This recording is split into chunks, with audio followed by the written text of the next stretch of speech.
E o Palmeiras está voando dentro e fora de campo, pessoal. Receitas até julho, né? Até julho o Palmeiras já arrecadou aí mais de 1 bilhão de receitas. Deixa eu trazer aqui a matéria para vocês verem, para não ficar só nas minhas palavras. Olha aí, ó. Palmeiras deverá atingir 1 bilhão em receitas em julho. Tá aí a Leila Pereira, né? E o diretor, o Anderson Barros, que a torcida do Palmeiras ama, né? O Anderson Barros. Tá aí, ó. Palmeiras faturando alto. E em preparação aí para o derby desta quarta-feira contra o Corinthians. Vamos trazer a jornalista trazendo as últimas informações do Palmeiras, trazer também o Nicola, o Elias Júnior falando sobre o Verdão. Você que ainda não é inscrito, se inscreva, ativa o sininho das notificações. Vamos para o debate e logo depois eu trago notícias atualizadas do Palmeiras. Apito final da partida contra o Vitória pelo Brasileirão no último domingo. Informações do Verde com Heloísa Ornelas. O Palmeiras só pensa na partida de quarta-feira, quando encara o Corinthians no Allianz Parque pelas oitavas de final da Copa do Brasil. Mas antes entrou em campo com uma equipe reserva no Barradão, empate com o Vitória por 2-2 com gols de Piquerez e Flaco Lopes. Equipe alternativa já de olho no derby que acontece na quarta-feira. Inclusive, alguns atletas sequer viajaram. E o Abel Ferreira se mostrou um pouco apressado e deixou a coletiva já de olho na preparação para essa partida de quarta-feira. É um jogo extremamente importante para nós, temos objetivos nesta competição e queremos passar à fase seguinte. Já estou habituado a jogar jogos de decisões, é mais um em nossa casa e, portanto, o jogo não é para mim, ele é para o Palmeiras. Eu sou funcionário do Palmeiras como todos que estão aqui e quero ganhar tanto como todos que estamos dentro do Palmeiras. Se me permite, a preparação para esse jogo é muito mais pelo lado mental? A preparação vou fazê-la a partir de agora. Muito obrigado. E a partir de agora, foco total no jogo contra o rival. Vale vaga para as quartas de final da Copa do Brasil. A gente lembra que no jogo de ida, o Corinthians venceu o Palmeiras por 1-0 lá em Itaquera. E agora o Verdão conta com o apoio da torcida para virar esse jogo. E o Flaco Lopes, um dos artilheiros do Verdão nesta temporada e que marcou o gol de empate lá em Salvador contra o Vitória, falou sobre a expectativa desse jogo e também como ele visto como uma grande decisão.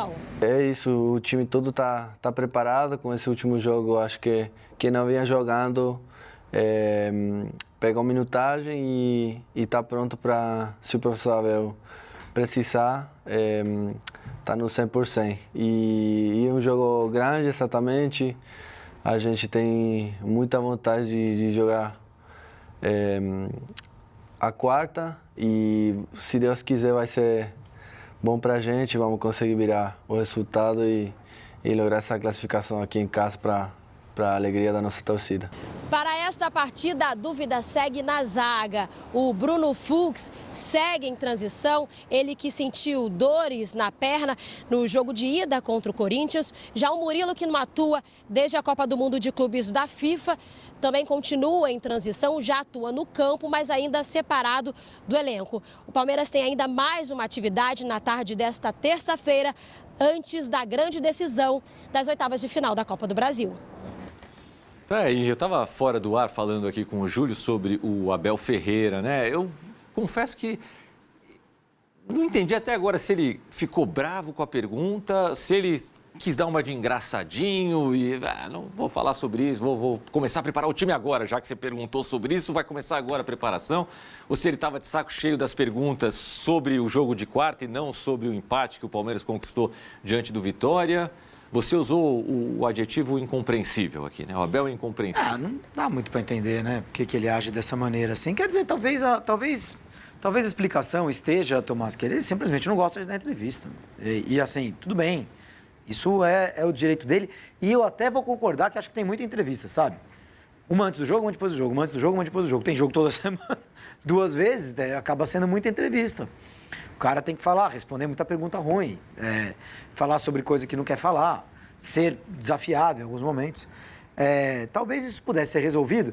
A Copa do Mundo de Clubes,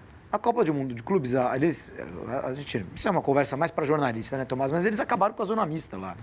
Uhum. A FIFA, que criou a zona mista, acabou com a zona mista, que para quem está em casa e não conhece esse métier, né? Como funciona, ou como funcionou em muitos lugares, você tem ali um lugar por onde passam os jogadores antes de ir embora. Os jornalistas estão de um lado, os jogadores passam pelo outro. Antigamente a zona mista era assim, você chamava, o cara vinha ou não vinha. Hoje não, hoje os clubes já levam lá 2, 3 caras e os outros nem passam, né? Então o Palmeiras poderia organizar, de repente, mais zonas mistas. Antes do jogo, coloca lá 3 jogadores numa sala, numa mesa, cada um conversa com os jogadores, o Abel não precisa falar, sabe? Porque realmente é muita entrevista pro Abel e ele tá com o saco na lua e ele começa a maltratar as pessoas, né? Ainda mais no calor do jogo. É a única coisa que explica essa reação dele, realmente. O outro lado.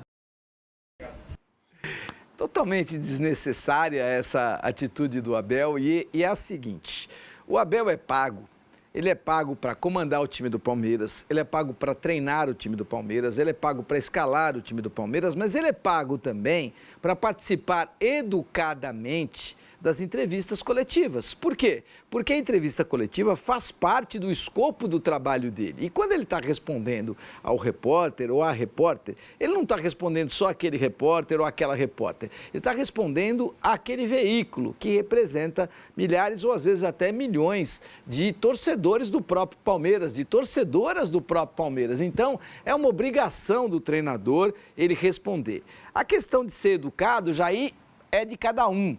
O Abel deveria ser mais educado. E te digo mais, o Abel não recebeu proposta de nenhum gigante do futebol europeu e não vai receber proposta de nenhum gigante do futebol europeu porque ele não tem comportamento para atuar na Premier League, num gigante da Premier League. Ele não tem comportamento, não só ali à beira do gramado, onde toma muitos cartões, mais de 60 tem tomado desde que chegou ao Palmeiras, muitos vermelhos inclusive, então ele não tem capacidade nesse momento, ele não tem controle emocional nesse momento para comandar um gigante da Premier League, para comandar um gigante da Espanha, para comandar 2, talvez no máximo 3 gigantes não só da La Liga, como também do calcio italiano. Isso significa que, gostem ou não, o Abel renova com o Palmeiras por absoluta falta de alternativa. Alternativa financeira ele tem de sobra, mas seria para trabalhar no Catar,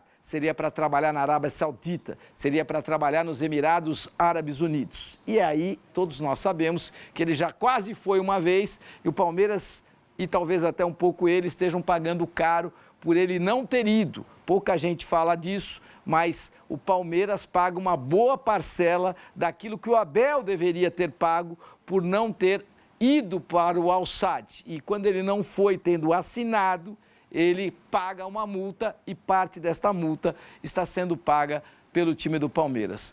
O Abel não vai para o Tottenham porque não tem tamanho para comandar o Tottenham? Não tem proposta, não tem tamanho. Eu acho que faço minhas as suas palavras, só queria acrescentar que o Abel não é que ele é pago, ele é muito bem pago. É o técnico mais caro da história do futebol na América do Sul, com exceção do Carlo Ancelotti. O técnico da seleção brasileira ganha 5 milhões de reais por mês, o Abel ganha 3 milhões de reais mensais. Então ele precisava ter mais educação e mais respeito, não com só o jornalista, mas com o torcedor. Mas para mim o grande ponto é, Elias, sabe aquela história do casamento que degringolou? E nem é com o Palmeiras, mas com as relações institucionais, com jornalistas, com a imprensa. O Abel demonstra zero paciência com tudo que ele enfrenta no futebol brasileiro. E olha que ele tem uma série de comodidades, ele é o manda-chuva no Palmeiras, todo mundo só obedece, não tem um diretor executivo de futebol que se impõe em relação a ele, não tem uma presidente que se impõe em relação a ele. Ainda assim, é um cara que se acha tão grande, tão maior do que todos, que adota esse tipo de comportamento. Então a impressão que eu tenho é de que aquela relação super desgastada e que você já não tem mais paciência com o seu companheiro, com a sua companheira, e é questão de tempo para que esse divórcio aconteça. É a impressão que o Abel passa, de que ele fica só até dezembro, apesar de a gente saber que a proposta da Leila é de um contrato até 2027, com reajuste salarial de 25%, e ele só não aceitou porque exige a colocação de uma cláusula que lhe permita sair a qualquer momento, em caso de uma temporada sem títulos do Palmeiras. Ô Ana, você gestora, como é que eu trato um profissional que está começando a sair do prumo? E o fato dele sair do prumo vai prejudicar a minha instituição, vai prejudicar a minha empresa, e eu sou o dono da empresa ou sou o presidente da empresa, como é que eu ajo?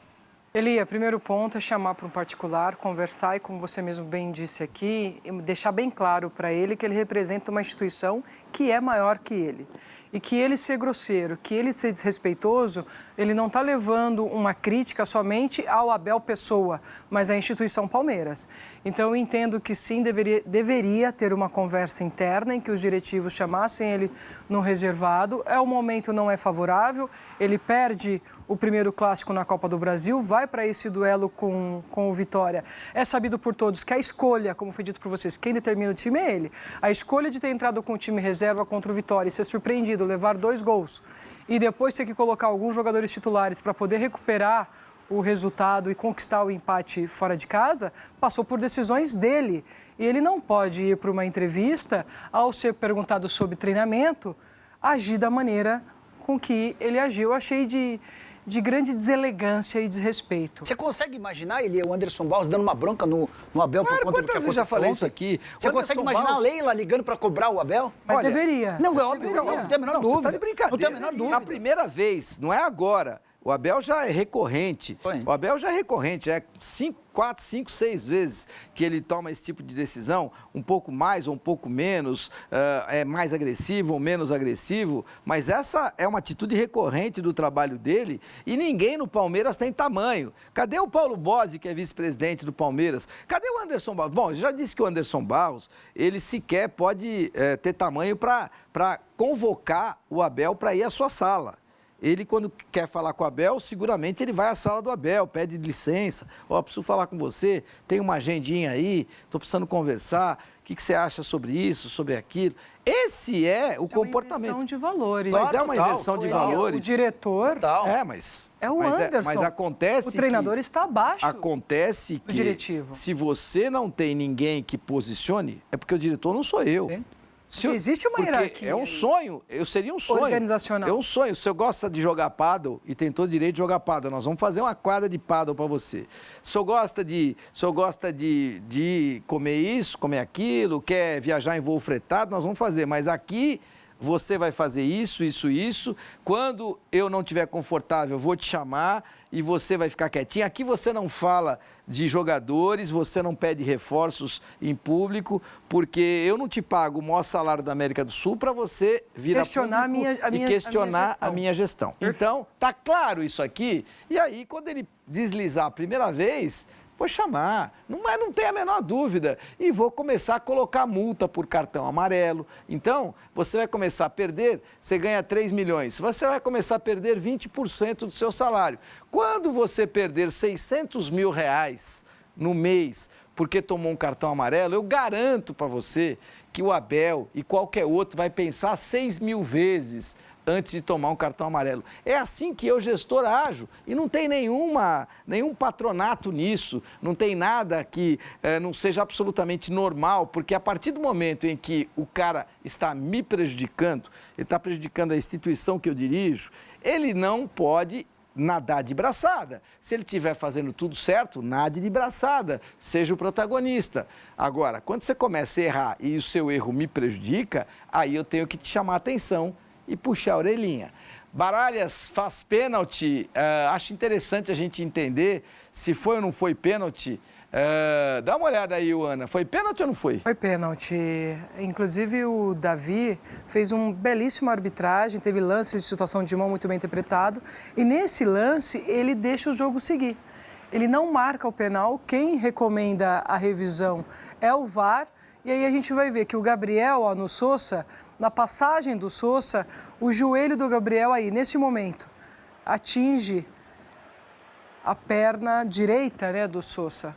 Pênalti, o árbitro no campo de jogo não marcou, mas com a recomendação do VAR, viu a imagem e imediatamente volta.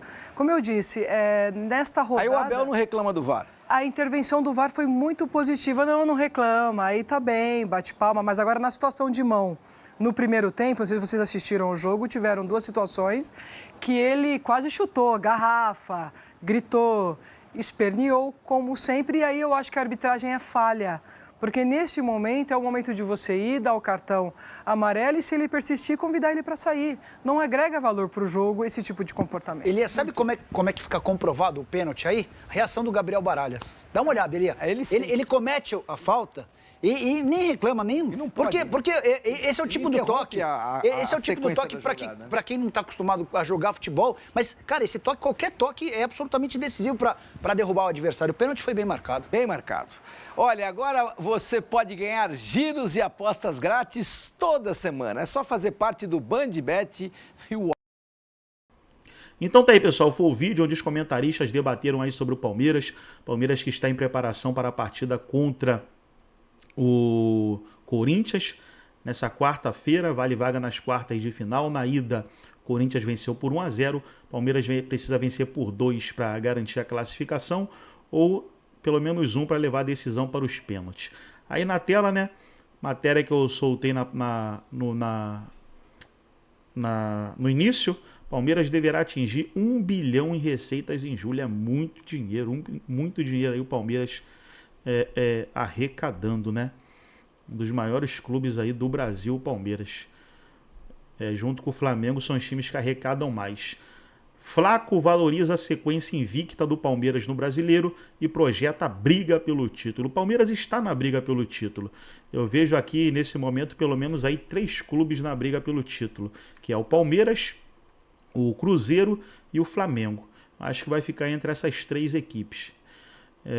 E vamos ver, né, se vai ser o Verdão. Gostou do vídeo? Deixa o like, se inscreva no canal, ativa o sininho das notificações. Forte abraço a todos e até o nosso próximo vídeo aqui no nosso canal Futebol Total Oficial.